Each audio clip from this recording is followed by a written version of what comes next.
Cándida, la mujer del ferretero.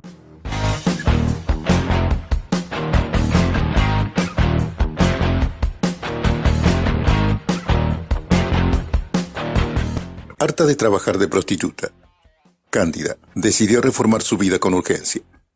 Había cumplido 42 años y estaba cansada de ver mujeres de su edad y profesión, arrugadas y vencidas, que a veces no eran capaces de ganar el dinero mínimo para pagar un plato de comida barata. Ella todavía tenía las tetas en su lugar y lograba disimular la panza incipiente con una faja, pero era obvio que la decadencia se le había instalado en el cuerpo. Se consolaba y consolaba a sus compañeras diciendo que las otras mujeres, las que no eran putas, también sufrían con el desgaste de la carne. Nosotras nos hacemos mierda más rápido, pero el resto de las minas también se hacen mierda, y los tipos no la miran más. Admitía, sí, que el resto de las minas también se hacen mierda, y los tipos no la miran más. Admitía, sí, que teniendo un marido la vejez se hacía más soportable y digna. Así es que empezó una campaña intensa destinada a casarse lo más rápido posible. Ni ella misma pensó que lo iba a lograr. Pero poco tiempo después, recibió un cliente nuevo que era el candidato ideal. Se llamaba Ángel. Parecía un buen hombre, contaba con bastante dinero en el bolsillo y tenía dos atributos inmejorables. Era viudo y había pasado los 70 años. Ángel alquilaba una ferretería cerca del hospital israelita y en el barrio tenía fama de trabajador y honesto. La propietaria del local estaba encantada con su inquilino. Según ella, Ángel nunca se había atrasado en el pago del alquiler y a veces llegaba a pagar por adelantado. El local estaba adosado a una casa donde el ferretero vivía desde la muerte de su esposa. Sin embargo, Ángel no vivía solo. Hacía un par de años compartía su casa con Carmen, una peruana esotérica a la que había conocido cuando su esposa estaba agonizando. Él, desolado por su inminente viudez, había ido a ver a una mujer que tiraba las cartas y hacía trabajos de sanación a distancia. Carmen no acertó en sus predicciones ni tratamientos, pero le calmó la angustia. Lo hizo sentir menos solo y le preparó infusiones con hierbas para que pudiera dormir en sus noches de insomnio. Ya viudo y con casa y ferretería estrenada, Ángel empezó a ver a Carmen fuera de su consultorio astrológico. Un tiempo después, ya estaban saliendo como novios. Y en cuanto Carmen tuvo problemas con la casa que alquilaba, se mudó con el ferretero, que le aceptó con alegría y culpa. Le parecía que, por respeto a la esposa muerta, tenía que haber esperado unos meses más para instalar con él a una mujer, pero festejaba tener a alguien con quien vivir. 40 años de matrimonio le habían atrofiado su capacidad para soportar la soledad. Cándida llevaba 10 años de convivencia con Víctor, un hombre 4 años menor que ella, adicto a la cocaína, violento y vividor. Él había conocido en la calle y le había ofrecido protección a cambio de dinero. Ella había venido de Paraguay, creyendo que en Buenos Aires todo le resultaría fácil. Al principio se negó a aceptar ayuda porque no quería compartir lo que ganaba.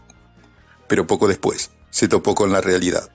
Víctor la salvó de una paliza brutal entre mujeres y se la llevó a su casa. Cándida, que no estaba acostumbrada a recibir ayuda ni siquiera pagando, se enamoró de ese hombre que, a pesar de sacarle el dinero, le cebaba mate y le preparaba sándwich para que saliera a trabajar sin hambre y dejaran de notárseles los huesos. Pero Víctor jamás se dio a cuestiones sentimentales. Nunca aceptó achicar su comisión del 50%. Por el contrario, cuando quería comprar más cocaína que la habitual, se quedaba con todo el dinero de Cándida y después le devolvía algo, si es que le daba la gana. Ella soportaba las cosas con el estoicismo inútil de las mujeres aferradas al hombre equivocado. Por otro lado, no conocía una vida mejor. Su propia madre la había iniciado en la prostitución a los 13 años, cuando la ofreció al dueño del mercado en el que trabajaba. Una tarde, volvió a su casa temprano. Llamó a Cándida, le puso una pollera corta y una remera ajustada. Le pintó los párpados de verde y la boca de morado, y la llevó a lo de su jefe sin darle mayores explicaciones. Ángel, el ferretero, extrañaba a su mujer muerta, y sentía que con Carmen, su amiga peruana, no tenía demasiadas cosas en común. El hecho de haberla conocido, cuando su esposa aún vivía, le resultaba conflictivo. Con ella tenía la vaga sensación de estar siempre en falta. Pero Carmen le resolvía todo. cocinaba, lavaba, planchaba, limpiaba y lo ayudaba a atender el negocio. A cambio, recibía un sueldo, aunque nunca habían aclarado si el dinero cubría su trabajo como empleada doméstica, como vendedora o como ambas cosas. Nunca compartieron el cuarto. A Ángel, la memoria de la esposa no le permitía semejante agravio. Carmen lo visitaba en su pieza de vez en cuando, si es que él la llamaba, y dormía en una habitación que estaba atrás de la cocina. El ferretero, a pesar de todo, seguía sintiéndose solo. El duelo y la angustia por su condición de viudo lo habían deprimido. Pero como ni siquiera había pensado nunca en el significado verdadero del duelo, ni de la depresión, creía que lo suyo era otra cosa: nostalgia, aburrimiento, cansancio. Sus amigos hicieron el mismo diagnóstico y le sugirieron que tenía que salir a distraerse. A él le pareció razonable y empezó a hacer lo que hacía tiempo había abandonado: ir de putas. De hecho, durante su matrimonio, muchas veces había buscado el consuelo de alguna para sobrellevar una vida dura, teñida de la más pura domesticidad. Pero en los últimos años le había parecido que cualquier cosa relacionada con el sexo era más un trabajo que una satisfacción. Una noche, sin embargo, le dijo a Carmen que iba a ver unos parientes y salió a buscar una. Fue a su viejo barrio y vio a varias, aunque no se animó a acercarse. Pero en una esquina estaba Cándida, que fue directo hacia él. Cuando estuvieron cara a cara, Ángel se sintió viejo y desubicado. Ella, que tenía la percepción de las buenas putas y los reflejos intactos, advirtió lo que pasaba y se adaptó a la situación. No le dijo ninguna grosería, ni le tocó, ni propuso un precio, sino que le preguntó si era nuevo en el barrio y si se había perdido. Lo dijo de manera tal que Ángel no se sintiera un anciano decrépito, sino un señor maduro que despertaba el interés de una mujer. Él contestó que no estaba perdido, que conocía muy bien el barrio, pero que a ella no la había visto nunca. Así empezaron, y aunque terminaron en un hotel, él sintió que esa mujer era distinta. Lo invitó a comer para el día siguiente. Cándida y Ángel fueron a cenar a un restaurante chino de la calle Corrientes. Ella disfrazó algunos hechos de su pasado, pero fue sincera cuando le contó que estaba desesperada por dejar la calle. Él le contó de su matrimonio, de la muerte de su esposa y de su trabajo como ferretero. Le dijo que no había tenido hijos y que ahora estaba compartiendo la casa con una empleada de confianza que no tenía dónde vivir. Cándida comió muy poco y se dedicó a mirar a Ángel como si fuera el hombre de su vida. Dio resultado. Ángel fue sintiéndose más y más seguro y se animó a invitarla a salir otra vez. Pero ella fue directa. Le explicó que estaba obligada a trabajar porque el hombre que la protegía le exigía una mínima cantidad de dinero cada día. Ángel le dijo que no se hiciera ningún problema. Él le conseguiría esa cantidad cada vez que salieran juntos. Víctor no puso objeciones a esa nueva modalidad laboral. Mientras me traigas la guita, está todo bien, fue su reflexión. Cándida, a esa altura, ya había dejado de creerlo. Si en algún momento se sintió enamorada de su protector, su amor se diluyó muy rápido, por obra y gracia del mismo Víctor. A fuerza de mentirle, maltratarla y esquilmarla, logró que ella ya no pensara en él como su hombre, sino como su obstáculo. Libre de la tarea ingrata de retener a Víctor, Cándida puso todas sus fichas en Ángel. Y menos de 3 meses logró que él empezara a hacer planes con ella. Para acelerar las cosas, Cándida apareció en una de las citas llorando a mares. Dijo que un cliente la había amenazado de muerte y que ella ya no aguantaba más la tensión de trabajar en la calle. Ángel le pidió que abandonara el trabajo esa misma noche. «A vos no te puede pasar nada», le dijo él, pensando seguramente que no soportaría una nueva viudez, aunque en este caso no se le moría la esposa, sino la puta. Esa noche, para consolarla, la llevó a su casa a comer. Carmen estaba en la cocina, mirando televisión. Las presentó con incomodidad. Carmen suponía que él tenía otra mujer, pero no sospechaba que la llevaría a la casa. Con absoluta falta de tacto, Ángel le pidió a Carmen que le calentara un poco de comida a Cándida y que se la sirviera. Las dos se odiaron desde el primer momento. Pero Cándida llevaba todas las de ganar, y tuvo muy en claro que ya desde ese día tenía que marcar posiciones. Por eso, cuando él le dijo que se quedara a dormir en el living, ella fue terminante. Lo llevó aparte y le explicó que estaba enamorada de él, que quería dormir abrazada a él y que no quería ocultarse de nadie. Cándida, en realidad, no estaba arriesgando nada. Con solo mirar a Carmen y ver la actitud de Ángel hacia ella, supo que era una rival muy menor. Esa noche, Cándida y Ángel durmieron juntos, y Carmen se quedó en su cuarto prendiéndoles velas a los santos para que le ayudaran a exterminar a la intrusa. La convivencia entre los tres duró un par de semanas. Cándida estaba instalada en la casa, dormía con Ángel y peleaba con Carmen de la mañana a la noche. Carmen sabía que su permanencia en lo de Ángel estaba llegando a su fin, y no se privaba de hostigar a la otra y de hacerle escenas de celos al ferretero. Por las tardes, él y Carmen se instalaban en el negocio y tomaban mate como dos viejos amigos. Cándida solía aparecer con un banquito y se sentaba entre ellos, haciendo comentarios ácidos sobre la amistad entre los hombres y las mujeres, sobre las peruanas y sobre la vida en general. Las represalias venían enseguida. Como sabía que Cándida era supersticiosa, Carmen se encargaba de hacerle saber que tiraba las cartas y adivinaba el futuro. Exageraba además acerca de sus improbables dotes para hacer trabajos igualichos.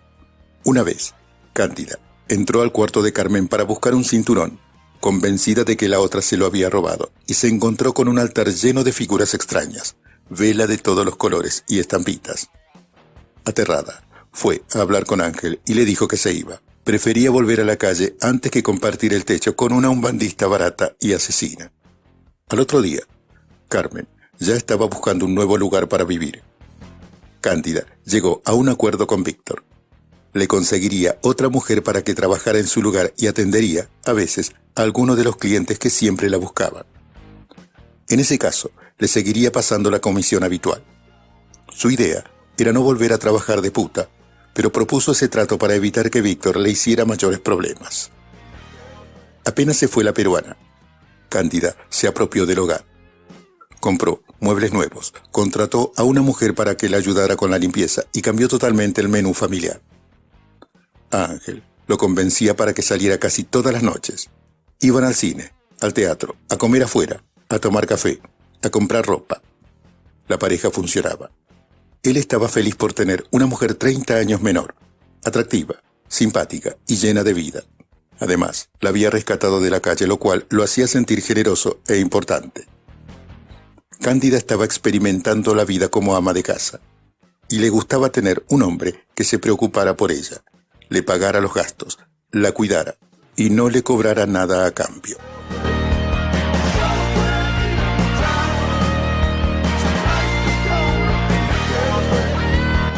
Poco después, en abril del 2004, se casaron por civil. No hubo ni un solo invitado. Una tarde, Cándida se encontró con una amiga de Paraguay. Por ella se enteró de que un ex novio suyo la estaba buscando. Entusiasmada, organizó una cita. Poco después, Cándida se encontraba con su ex y empezaba a verlo de manera clandestina. Para salir le decía a Ángel que tenía un pariente enfermo a quien debía visitar. El ferretero se apiadaba y le daba dinero para que pudiera comprarle remedios y pagarle enfermeras. Poco después, ella se inventó un hermano herido en un tiroteo en el que, supuestamente, había intentado robarle. Cándida seguía viéndose con el ex y además había vuelto a atender a uno que otro cliente para ahorrarse unos pesos y recibir regalos. Sus excusas para salir se hacían más y más burdas e increíbles. Ella había inventado también que además de permitirle salir, las excusas eran redituales. Con sus intentos, lograba siempre que Ángel le diera algo de dinero para afrontar los tristes gastos familiares. Unos meses después, ella iba y venía de la casa como si se tratara de un hotel. Llegó a anunciar que tenía que viajar a Corrientes para ver a una bruja que le cortara el maleficio que, supuestamente, le había preparado Carmen. Otra vez, tuvo que viajar a Paraguay porque a unos tíos se les había incendiado la casa. La explicación sobre el origen del incendio fue chapucera y ridícula. Les cayó un rayo en el techo y se les prendió fuego todo. No les quedaron ni los muebles. ¿Podés creer? Ángel necesitaba creer y le creía. Y si no le creía, al menos soportaba la situación en silencio. A sus amigos les contaba parte de la historia y les decía que, si bien le pasaban cosas raras, su mujer era honesta y lo trataba bien. Preocupado por la conducta de su esposa y por los problemas de dinero, el rendimiento sexual de Ángel disminuía día tras día. Cándida hizo todo lo posible para arreglar las cosas, pero no pudo. A ella, su marido, le daba pena y la entristecía, pero su prioridad seguía siendo su propio bienestar. A Ángel lo cuidaba, lo escuchaba, lo alentaba en lo que podía, pero no por eso dejaba de salir con otros hombres, ni disminuía los gastos, ni dejaba de mentirle ni de sacarle dinero. Le estaba agradecida, pero consideraba que su propia presencia ya era una retribución importante.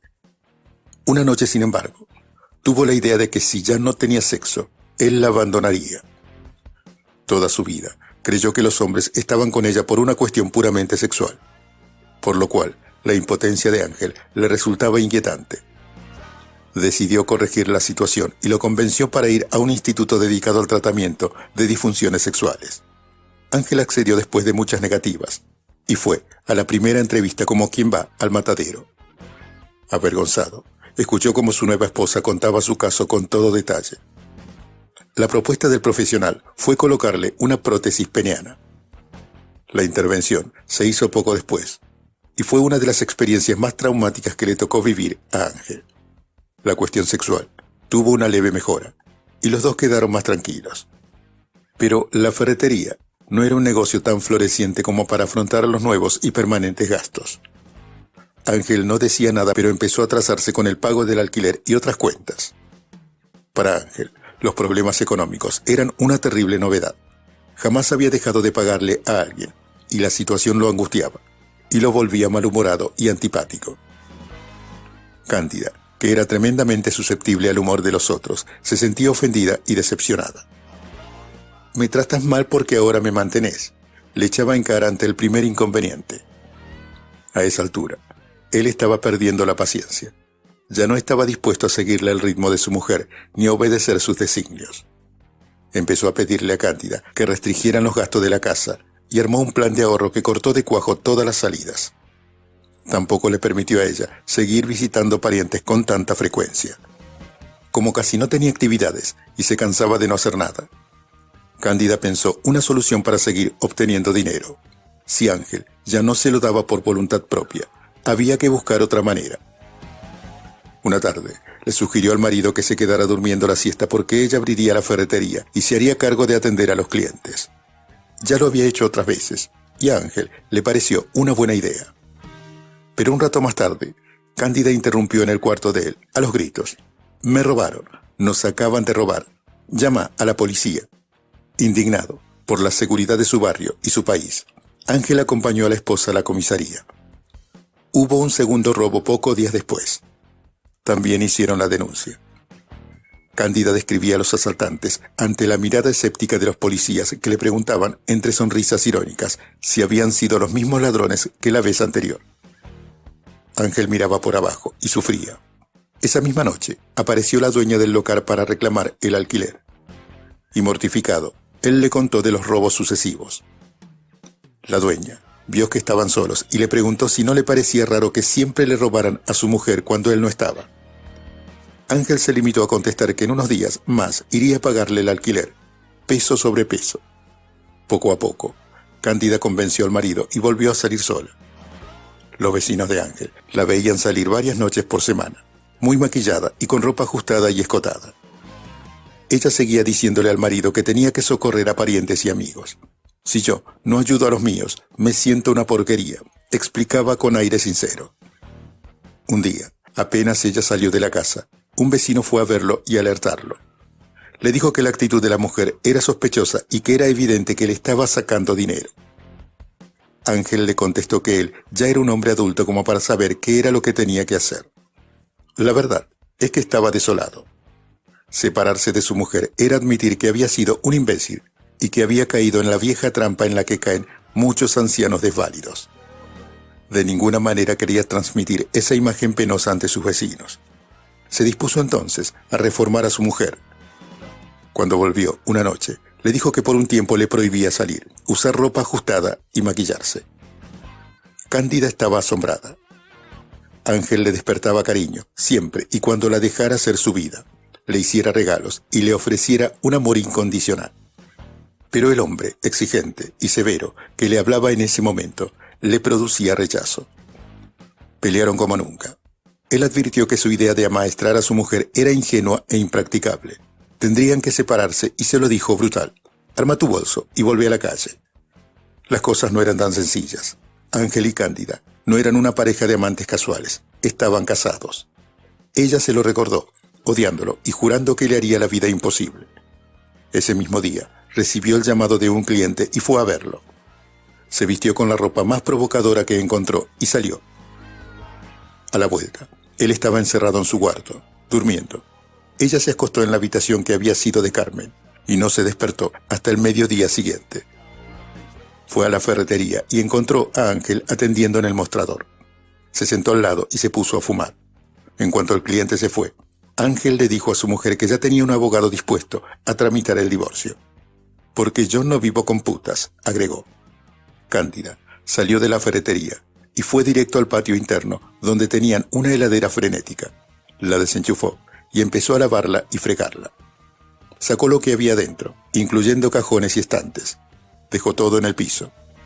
Fue a un cuartito donde se guardaban las cosas de limpieza y buscó baldes, esponjas y lavandina. En eso estaba cuando Ángel apareció de atrás y pateó uno de los baldes vacíos que ella había dejado.